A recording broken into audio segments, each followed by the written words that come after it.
It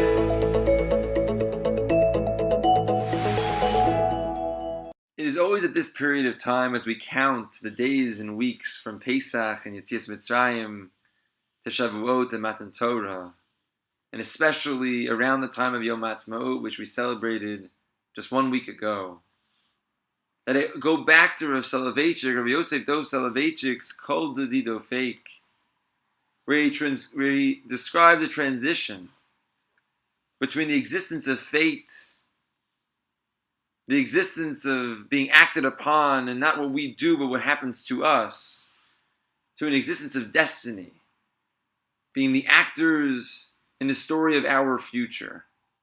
That transition that takes place between Yetzias Mitzrayim, on the one hand, the covenant of Egypt, to the covenant of Sinai, on the other hand, the covenant of Har Sinai, where we transition from being avadayhem, as it comes up in the end of this week's parasha, ki li b'nei Yisrael avadim avadayhem, asher hotzesi osam me'eretz Mitzrayim. Hashem took us out of Mitzrayim, and we went from one owner to the other owner, and we're forever grateful. But we weren't involved in the decision making. We were not actors. We were acted upon in the experience of Yetzias Mitzrayim. And we sang Hal and Hodah for that being acted upon not too long ago. But we look forward and we count forward to the time where we say Nasa v'nishma, to a time when we join in the conversation, when we become actors in our own destiny. The covenant of Sinai. And the Rav specifically looks to the mitzvah of chesed and tzedakah that comes up in this week's parsha. And he points to the fact that it says, Ki yamuch achicha, specifically your brother, who may have become impoverished and he's coming out to you for help, says the Rav. It's specifically the usage of the word achicha that represents this experience of fate. We are a lonely people, says the Rav, who have to look at each other for help. We help each other as brothers. We don't get to choose who our brothers are. It's a covenant of fate we're acted upon, and at this point I should recognize and have a karas tov to HaKadosh Baruch Hu. Just 1 week ago on Yom Ha'atzmaut, my wife and I were zocheh to bring a child into this world, Avigail Tikva.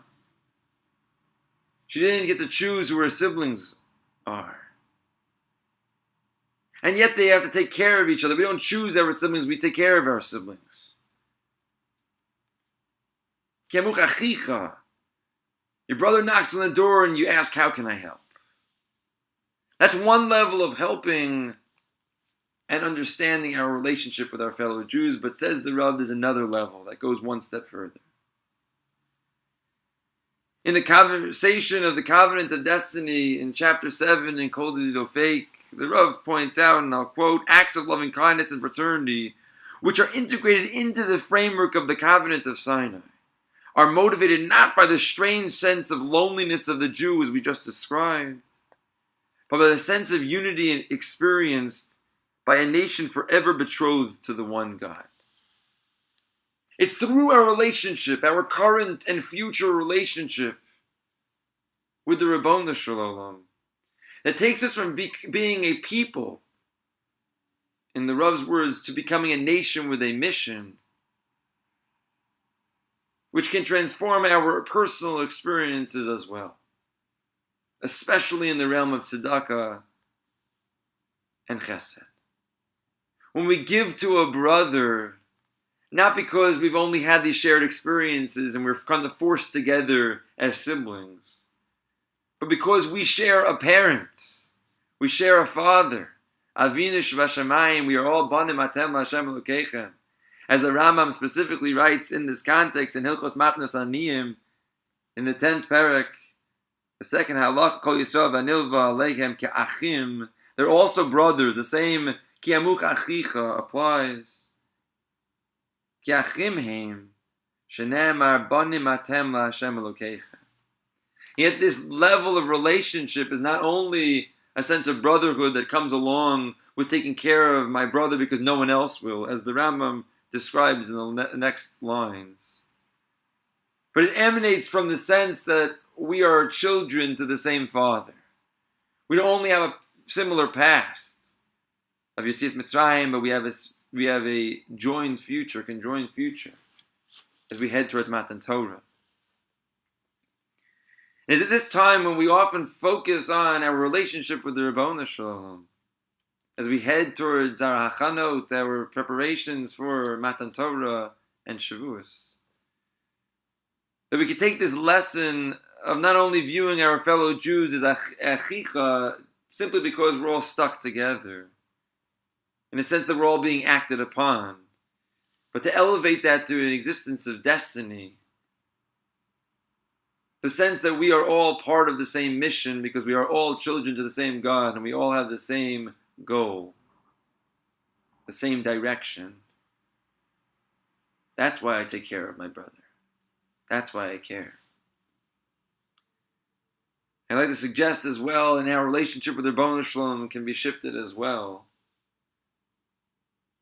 Not only to an experience of looking back and the grateful nature of everything that we thank the Ribono Shel Olam for everything He's done for us in the past, individually and nationally. But that relationship can also be one as we look towards the future, where we're going to be going with the Ribono Shel Olam. What steps will we be taking together as we move into our destiny? I wish you all a wonderful Shabbat Shalom.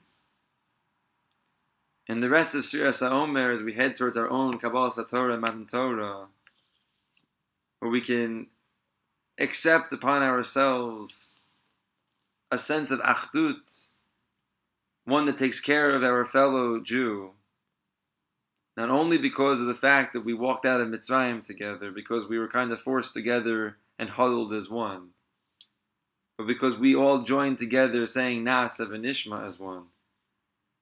And because we have the same Avinu Shabbat linking us together as brothers eternally.